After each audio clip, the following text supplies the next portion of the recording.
તો હેલો કેમ છો વાલા મારા મિત્રો, આજના વ્લોગમાં તમારું બધાનું સ્વાગત છે। મારા જોડે એક ડેટા છે, તમારે નહીં બતાવો પણ એમાં આપણી ડેટા પ્રમાણે છે ને 54% લોકો આપણી ચેનલ સબસ્ક્રાઈબ નહીં કરી। તો આજનો વ્લોગ અહીંયા ચાલુ કરો, સબસ્ક્રાઈબ કરી દેજો, નવા હોય જો ના હોય તો એ દબાઈ દેજો બીજી વાર નોટિફિકેશન વાળ। તો હવારમાં આપણે ભાઈને મૂકવા જતા તો ભાઈને મૂકીને આપણે એ ઘરે તો છોકરાઓ નાના રમતો પૂછી જો ચમ રમવાનું આમાં ભાઈને આરામ કરવા દો કેને જો આ ગડુ હુકાલે મારા ગડુડો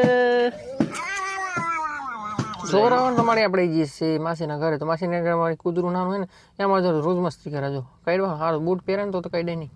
એવું કહેવામાં કે ફરી આપણે નહીં જઈએ છીએ કંપનીમાં જતા ને વચ્ચે રસ્તામાં નારિયેલો મળે છે તો નારિયેલો લઈ લીધો, તો શિયાળામાં નારિયેલો સારો એમ કહેવામાં ચાલો મિત્રો હવે જમવા આલુ બટાકા શાક છેના એસઆર બાપુ છે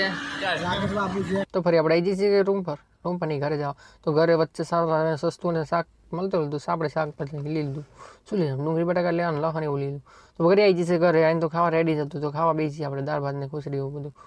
તો ફરી નીકળી જાય આપણે ભાઈબંધની ઘરે, કેમ કે આજે રહોડું હતું ને આગળ ભગવાનનો પાઠ બી હતો, તો ભગવાનના પાઠમાં નહીં જઈએ રામદેવપીરના મહારાજ, તો પાઠમાં તો આરતી કરવી જોઈએ અને પ્રસાદ બી લેવો જોઈએ। તો આરતી એટલામાં રેડી થઈ જશે 12 વાગે, તો આરતી તો લઈ લીધી અમે મસ્ત મજાની, તો પગે તો લાગવું પડે રામદેવપીર મહારાજને।